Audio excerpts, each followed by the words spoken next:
right, welcome back to Buy Now, Sell Now. We're now joined by a very important management. Rashesh Shah, who's the chairman and CEO of the Edelweiss Group, is now with us.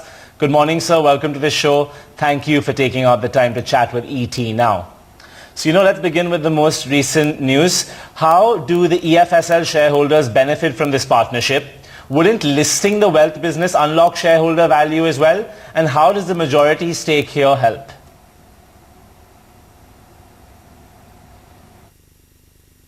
Absolutely. As you see, over the last few years, we have been working on 2-3 parameters. One has been to make the businesses more simpler. We are a diversified financial services group, and we have asset management, wealth management, retail credit, wholesale credit, life insurance, general insurance. These are the 6 verticals in Edelweiss, and our approach has been to make this more and more simple.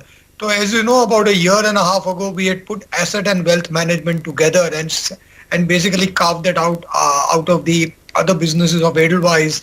And now we are carving out the wealth management.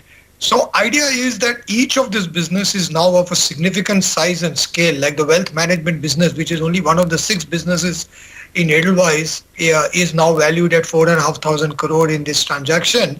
As a result of that, our idea would be to get this to a demerger, get it listed, and give free shares to our shareholders so that the Edelweiss shareholders can have direct ownership in the exciting growth of the underlying businesses. So I think idea is to make the business a lot more simpler, create the pieces which are still have a lot of growth ahead of them, and enable the shareholders to participate directly in that. All right, so thanks for stating the value proposition there. But, talking a little bit about the investors, Edelweiss has at various points brought in global investors. This definitely wouldn't be the first time. So we've seen it quite consistently over the last few years. What was the particular chain of thought or thought trend behind this particular investor, apart from the fact that they can bring in capital, of course? So, as you know, we started Edelweiss 25 years ago with only 1 crore of equity capital. We are all first generation entrepreneurs. We are all professionals. We are not part of a big business house. So we don't have capital sources that we can keep on injecting capital. We don't have multiple businesses where we can release capital and put. So Edelweiss, we started with 1 crore. In this Edelweiss wealth management business, we started this business about 20 years ago when we acquired a company called Roshni for about 8 crores. And that 8 crores of investment we made 20 years ago is today worth 4,500. We can get partners who can bring in capital because, as you know, financial services needs people, great management team, great culture, but also capital. So our approach has been, we bring all the other strengths in India, and if you get the right partners who bring in the capital support to this, the businesses can grow a lot. And that is what we have demonstrated again and again in our asset management business, in our ARC business, in our life insurance business, where also we got Tokio Marine as a partner, and that business has been growing very well, including in this first quarter. So our idea is that being professionals, being first generation entrepreneurs, we should partner with people who have the capital, and we bring in our management team and the Edelweiss culture to build some great businesses. And this Edelweiss Wealth Management is an example of that. This is one of the 6 businesses we have. And as I said, we started this business 20 years ago with 8 crores of capital. So 8 crores of capital, if we can convert it into 4,500 of value now, with a lot of growth available in the future, and now distribute our holding to our shareholders so that they can participate directly in a standalone independent entity, I think it's a great way of building businesses and rewarding shareholders. Good morning, Mr. Shah. This is Cheryl also joining in. Your wealth management business has been doing extremely well. So why do you feel that this is the right time to bring PAG on board?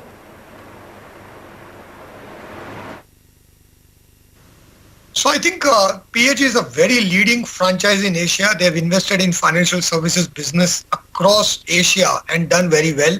When we talk to their investee companies, they've added a lot of value. So I think private equity firms, good quality. And in this deal, at least we were very fortunate. We had choice amongst 2-3 of the leading private equity firms who were keen on that, because they can help you build these businesses. They can provide capital support, obviously is required, but they can also bring the professional rigor, the governance structure to take it and make it independent.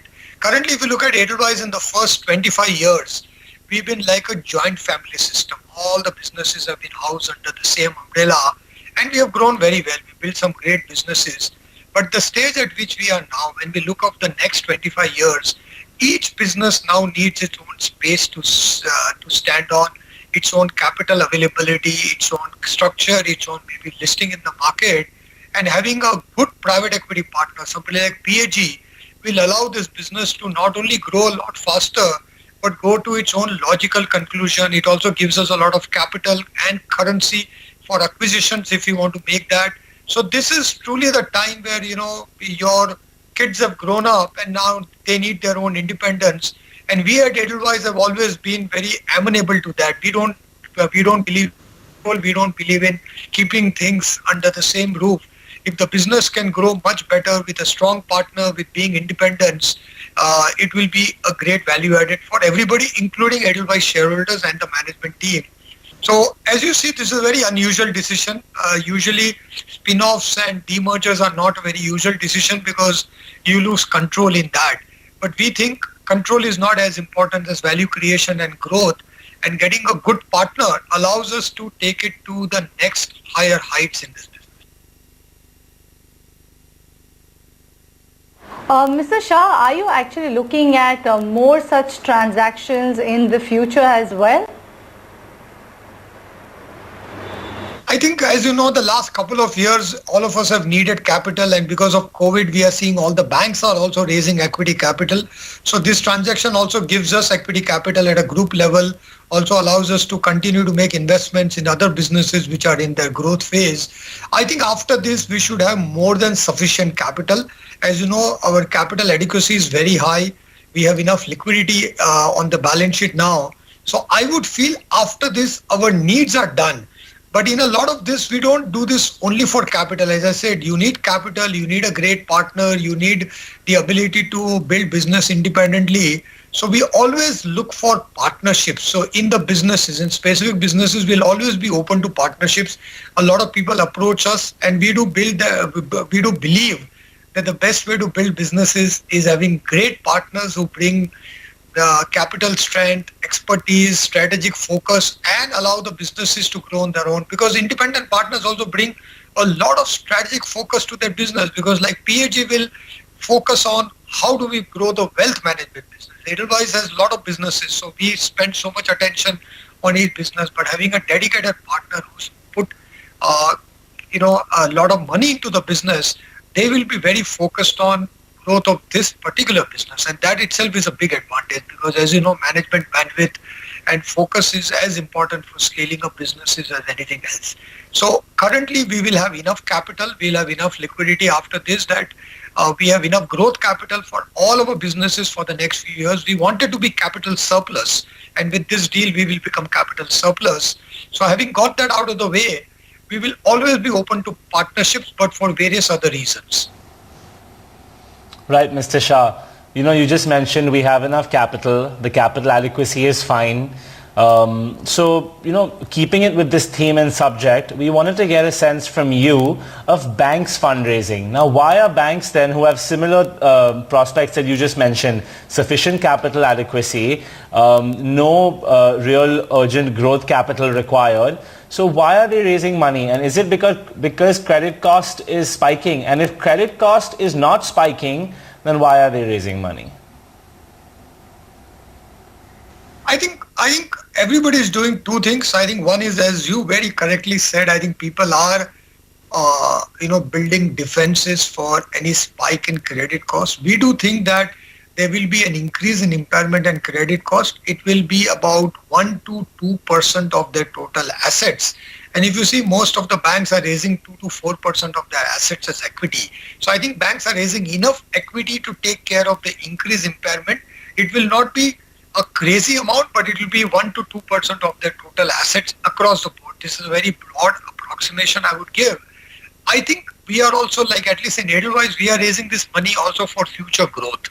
A lot of our thinking has been post-March 2021, because as you know, COVID will get over at some time. At some point of time, There will be a vaccine, COVID will get over. From that point of time, when growth comes back, how strong are you? Because coming out of a crisis, if you have enough resources, enough capital, it's much easier to capture growth. So our whole focus has been post-March 2021, by which time we feel COVID will be behind us. Do we have enough ammunition? Do we have enough financial strength? Do we have enough ability to really capture growth when it comes? And I think a lot of this equity raising is also for that, not just for the COVID impairment, but also with an eye to future growth, because having capital, having businesses which are aligned for growth, having a strong balance sheet will be a huge factor when growth comes back again. Mr. Shah, all the markets have recovered. So can you talk about funding of MF for bond markets, also the difference from AAA and A? And do you actually think that it needs to correct for the NBFCs to grow once again? It's starting to happen. I think it will take time. You are very right. I think and you said between AAA and A, but I think between AAA and even AA, the spreads are much higher than what they should be normally, because I think the markets have got dislocated. See, India still doesn't have a very evolved bond market, and this is all bond market. So if you look at bank credit has been flowing very well, and banks are having a lot of liquidity. We ourselves have raised a lot of liquidity from banks in the last couple of months. Bond markets are still very dislocated. There is a panic, and after the incidents in the mutual fund where some funds were closed down, there is a sense of panic out there. And what happened 2 years ago with the ILFS, which was an NBFC kind of a liquidity crisis, got translated into a bond market liquidity crisis. And I think that just happened a few months ago. So I think it will take another couple of quarters for bond markets to come back to normalcy. But at the moment, bond markets are very dislocated. There is a lot of irrational pricing also still visible in the bond markets. And I think this could be an opportunity for India to really get the bond markets also deep and liquid and get there, because we can't only work on the bank market. We need the bond markets to work well. But currently, bond markets are in a sense of there is a panic, there is a fear, there is a complete risk aversion out there. And I would say in any economy, it's not normal times for bond market when a AAA can raise money, but the normal times are when a BBB can raise money. So when you said NBFCs will be able to raise money at will, I don't think it's just about NBFCs. When a BBB, because a BBB is also investment grade. So when a BBB can raise money, a company like us which are AA minus rated, we should be able to raise money at free. But even lower rated companies which are investment grade should find it easy to raise money at a price. And that I think is at least another 2-3 quarters away. I hope our bond markets recover, because that will be very critical for the economy to start growing again. So leading on from what you just said, can you talk about this risk aversion in bond markets a little more? Do you think there's perhaps a panic which got created so that maybe this marks the bottom and in future investors will emerge stronger? Because the underlying financial strength of some of these lower rated corporates is still pretty decent. So why should it be so difficult for them to raise money? Absolutely. I started my career 30 years ago, and in 30 years I've seen a lot of upheaval in Indian markets, in the banking sector, in the equity markets, in the bond markets and all. And one thing has been unequivocal, one thing has been sure all the time, that whenever there has been a crisis, India has actually become stronger after that. So every time there is a dislocation like this, there is a crisis like this, it is an opportunity to clean up a lot of things, to make structural changes and take this market to a greater height. So I do think the troubles of the bond market, the mutual fund industry and the bond market of late are a great opportunity for us to go down to the basics, think about what is required to build really breadth and depth in the bond markets in India. And I do think I've seen this in equity markets very often. We have had our own crisis in equity market, but at the end of every crisis, equity market has become stronger. And I do think this crisis in the bond market is also a great opportunity to revive. And as I've said, this is a liquidity crisis. I think from a credit cost point of view, a few companies will default, but usually anywhere in the world, that is usually the portfolio effect takes over. When you have, it's like when you buy a portfolio of equity shares, some will do well, some will not do well. The same thing happens in should happen in bond markets. But I think our investors, also media, I must say, that can create a lot of panic. That any upheaval in the bond market is seen as a big crisis and it is played up and all. I think there will be maturity, calmness that will come to the market, and as it comes, I think a new era for bond markets will start in India. I do think the next 3-4 quarters, RBI, SEBI, regulators, government, everybody will work together. There's a lot of thinking going on. And I remain very confident that the learnings of the last few quarters will be very useful in building a very robust bond market. So Shah, we leave it at there. Thank you for joining us and giving us the details and the rationales behind the PAG deal, also talking about the bond market with us. Let's shift focus now